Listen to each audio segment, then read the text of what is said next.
This is Dr. Lou Sella, sport and performance psychologist, and this is why zone dive kills stemming defenses. It used to be years ago, back when we ran the offense like Paul Johnson did, where you ran triple 20 times a game and then constrained from there. You basically had to run a lot of freeze if a team would stem during the cadence, because it would force them to reveal themselves, and then you could basically go from there. It also helped you run the triple option to the smallest technique, because if they were an even front, you ran it. Basically, you tried to run triple to the 1 and you ran midline to the 3, all back when you used to do all that stuff. Now it's so much easier.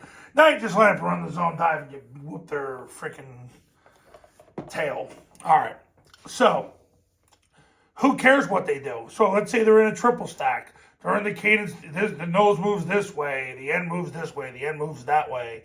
Backer starts to cheat up this way, this backer cheats that way. Who cares? Because all the guard's going to do with the snap is he's just going to block the guy on him. He's going to take 2 steps up the field, get the nose and the V of that player, not his head, nose and the V, and then slam his hand through the sternum. Tackle's going to wedge with the guard, and he's going to get his left knee through the crotch, left hand to the stomach, 4-inch northbound steps. Center snaps the ball, opens flat, runs to the guard's hip, then gets his right knee through the crotch, right hand to the stomach, 4-inch northbound steps from there. And anybody who gets in their way gets run over.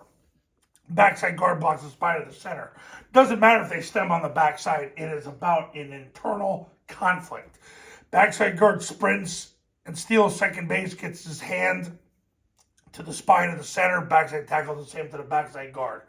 This has no consequence on scoop blocks. Backside receiver sprints to the goalpost. Playside receiver fans from the D gap out. So who cares if they stem? He steps with his inside foot regardless, climbing and then anchoring down. But the key is the climb, because if this player runs up the field, who cares, because the ball's going there anyway.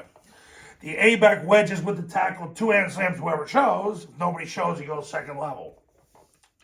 Quarterback takes the snap, jumps play side, points the ball. B sprints through the ball, sprints through the play side, hit with the tackle, sprints through the end zone.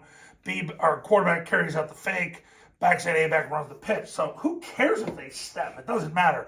The guard, you're going to triple team whomever, and you're on your way.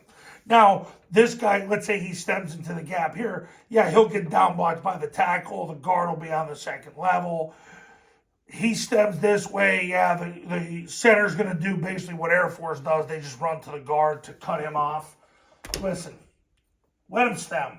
Let him stem. Let him freaking stem. You're going to run them over anyway. And you're going to get yards. And you're going to catch them in movement. And they're going to miss a gap. And you're going to hit it for a big gain.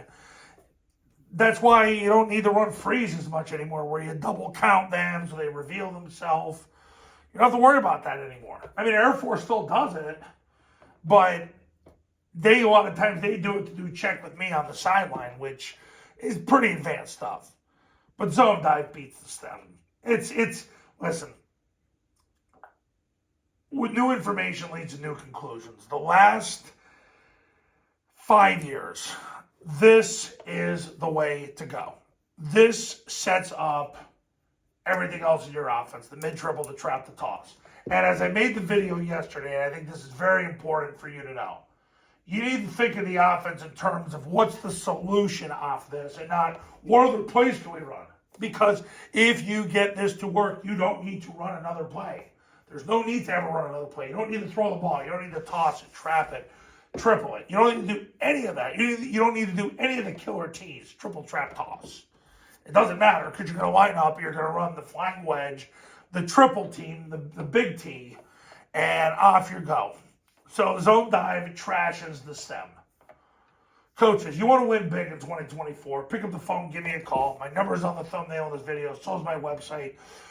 Go to tripleoptionfootball.com to learn about the academy, the camps, and to read all the success stories that have come out of the academies and the camps. I help people win every single year. But you got to pick up the phone and give me a call. I'll see you in the next video. We'll talk soon.